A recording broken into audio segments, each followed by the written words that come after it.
కీర్తనల గ్రంథము 76 అధ్యాయము. యూదాలో దేవుడు ప్రసిద్ధుడు, ఇశ్రాయేల్లో ఆయన నామము గొప్పది.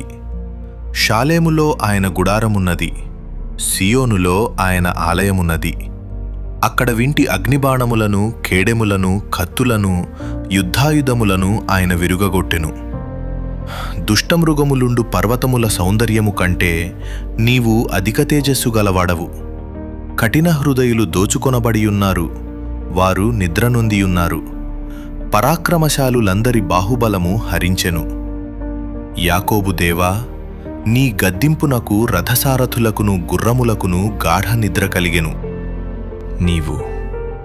నీవే భయంకరుడవు.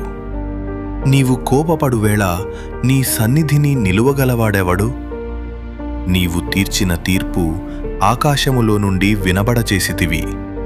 దేశములో శ్రమనొందిన వారినందరినీ రక్షించుటకై న్యాయపు తీర్పునకు దేవుడు లేచినప్పుడు భూమి భయపడి ఊరకుండెను. నరుల ఆగ్రహము నిన్ను స్తుతించును, ఆగ్రహశేషమును నీవు ధరించుకొందువు.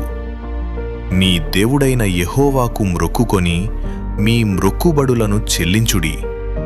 ఆయన చుట్టూనున్న వారందరూ భయంకరుడగు ఆయనకు కానుకలు తెచ్చి అర్పింపవలెను. అధికారుల పొగరును ఆయన అణచివేయువాడు, భూరాజులకు ఆయన భీకరుడు.